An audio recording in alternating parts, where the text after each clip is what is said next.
The mess hall aboard the USS Valor was alive with chatter that evening. Laughter rippled across the long steel tables, the clinking of silverware blending with the low hum of the engines beneath the deck. It was the kind of night when high-ranking officers relaxed, when war stories were shared like medals, and reputations filled the air thicker than the smell of coffee and cigar smoke.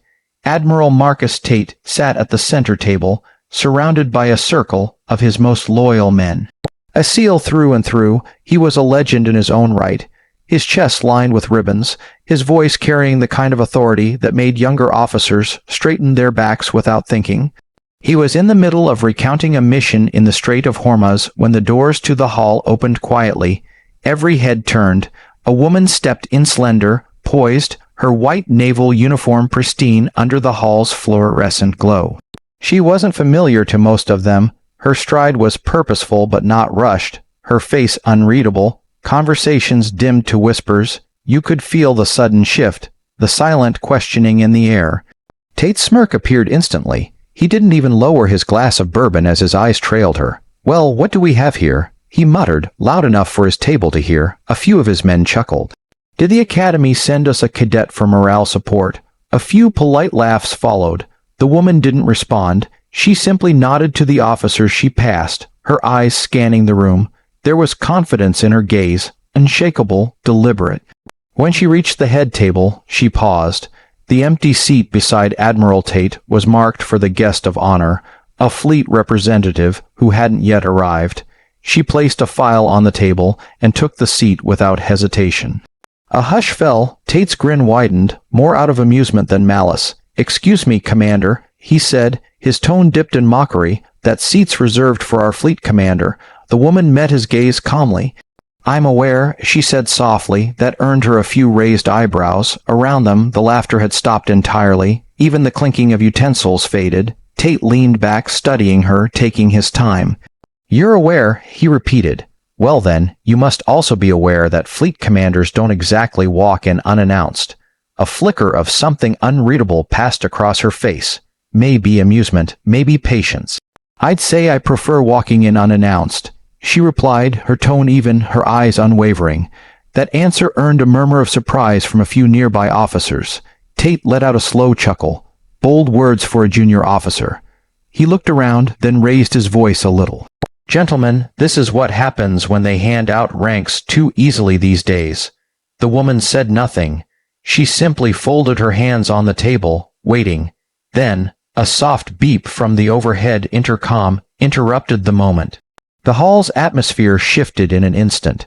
Every officer in the room instinctively straightened as the ship's automated voice spoke clearly over the speakers. "All personnel in attendance, please rise for Fleet Commander Ariana Holt." The silence that followed could have frozen the ocean outside. Tate's glass stopped midair. His smirk vanished, his eyes darting to the woman sitting opposite him. Slowly, she stood, her uniform glinting under the white lights. The insignia on her shoulder caught everyone's attention. Gold wings and stripes that only one person aboard that ship had the right to wear. The woman who had walked in so quietly, who had been mistaken for a newcomer, was none other than the fleet commander herself, Ariana Holt. The youngest in history. Around the room, chairs scraped as every officer stood at attention, saluting her. The tension was so thick it felt physical. Admiral Tate, once towering with confidence, stood rigid, his face pale. He finally managed a stiff salute, his throat dry. Commander Holt returned the gesture with composure. "At ease, gentlemen," she said, her voice steady and resonant. "I believe we've all had a long day." As everyone settled, she took her seat again, at the head of the table, exactly where she belonged, and in that moment, every man in the room realized that rank wasn't given to her, it was earned. The silence that followed wasn't awkward anymore, it was respect. Deep, undeniable respect. Admiral Tate didn't utter another word that night. The air inside the mess hall felt different now, thick with tension, yet charged with awe. The laughter that had once filled the room had evaporated, replaced by an uneasy quiet that made every clink of a cup sound deafening. Fleet Commander Ariana Holt sat calmly at the head of the table, her posture unbent, her eyes scanning the room like a commander who had seen both storms and silence before. Across from her, Admiral Marcus Tate remained standing longer than the rest, his salute a fraction too stiff. For years he had commanded SEAL teams, led classified missions, and earned his place through grit and blood. But now, confronted with the youngest fleet commander in Navy history, a woman he had mocked minutes ago, he found himself lost for words. "Please," Holt said, motioning for him to sit. Her tone carried neither mockery nor malice, just steady composure. "We're all officers here. No need for ceremony." Tate sank into his seat, his jaw tight. Around the hall, officers exchanged subtle glances, some curious, others embarrassed. No one dared to speak first. Finally, Holt broke the silence. "Admiral Tate, I read your report on Operation Iron Reach. Strong leadership under pressure. You saved your men when communications went dark. Impressive work." The compliment caught him off guard. "Thank you, ma'am," he replied cautiously. She gave a small nod, flipping open the folder before her. "Though I did notice a recurring note across multiple missions. Discipline concerns regarding interbranch collaboration, specifically between SEAL units and Fleet Command." Tate's jaw flexed. "With respect, ma'am, my men are trained for action, not politics." "Neither am I," she replied evenly. "But collaboration isn't politics, Admiral. It's survival." Her words cut through the room like a knife. A few junior officers sat a little straighter, sensing the weight behind her tone. Tate leaned back, trying to regain composure. "You're right, Commander Holt. But you'll forgive me for being surprised. We don't often see fleet leadership taking interest in field ops, especially at your level."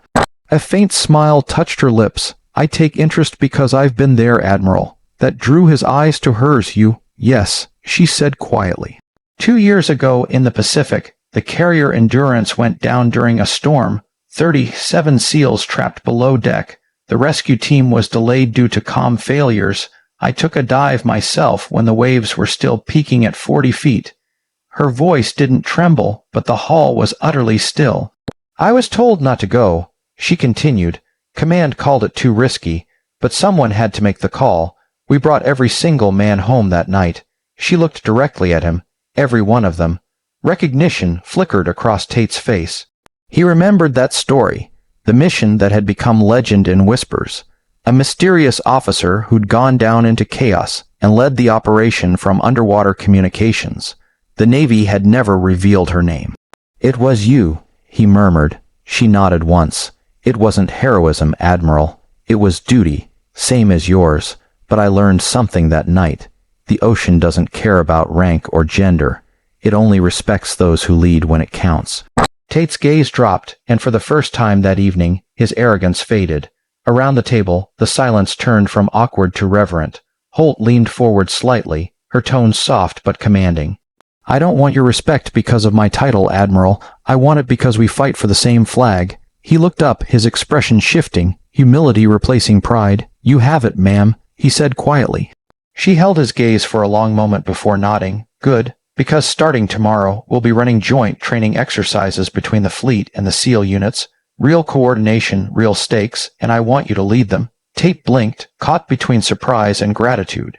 "You're assigning me command. I'm trusting you," she corrected.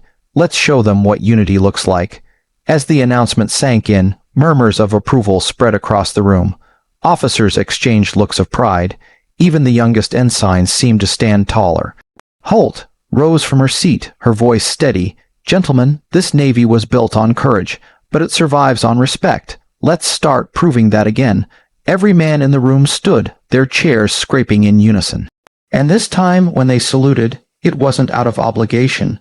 It was out of genuine admiration for the commander who had walked in unannounced and changed everything with a single revelation. Admiral Tate saluted last, his eyes steady on hers. "Fleet Commander Holt," he said with quiet conviction, "it'll be an honor to follow your lead."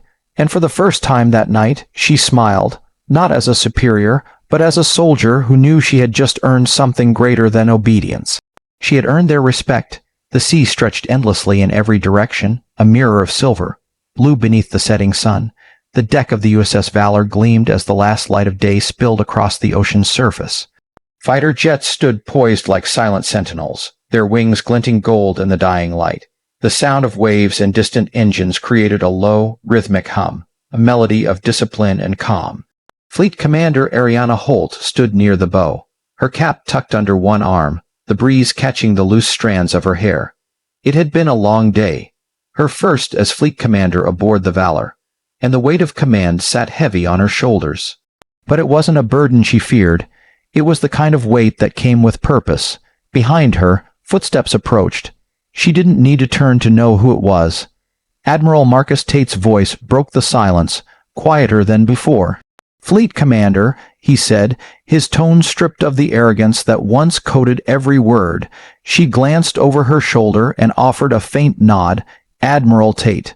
He stopped a few paces away, his posture stiff, hands clasped behind his back. The glow from the sunset painted his uniform in shades of amber and shadow. "Permission to speak freely, ma'am." "Granted." He hesitated. For a man who had once barked orders in war zones, finding the right words now seemed harder than facing an enemy. "I misjudged you," he admitted at last. "When you walked into that hall, I saw someone who hadn't earned her place, someone who got lucky." She said nothing, letting the words hang in the air. The ocean wind carried them away before they could sting. "I've served for 27 years, Tate continued, his voice quieter now.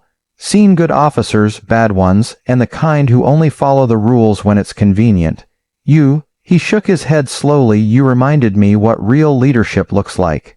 And it's been a long time since I've seen it." Ariana's gaze stayed fixed on the horizon.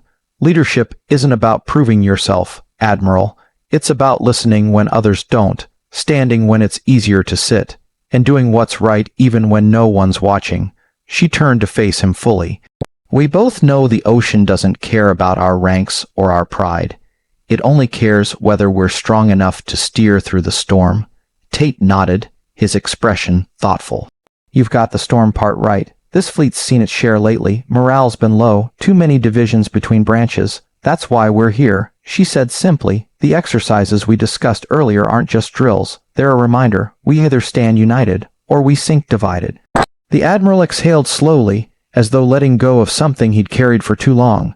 "You'll have my full support, Fleet Commander. You've earned that." She gave him a small, genuine smile. "Support isn't given, Admiral. It's built day by day, choice by choice, but I'll take the start." He returned the smile, this time without hesitation. "Fair enough." For a moment they both stood in silence, the waves breaking softly below the deck. The sound of a jet engine roared in the distance as a formation of fighter planes soared above them, four in perfect symmetry, slicing across the orange sky. The officers on deck instinctively stopped what they were doing, watching in awe as the aircraft passed overhead, leaving thin white trails that streaked across the heavens. Tate straightened and raised his hand in salute, his eyes fixed on the horizon. Ariana returned the salute, her posture proud and steady.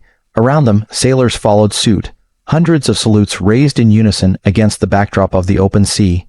It wasn't ceremony, it was respect. Not for her rank, but for her strength. When the jets disappeared into the distance, the deck fell silent again.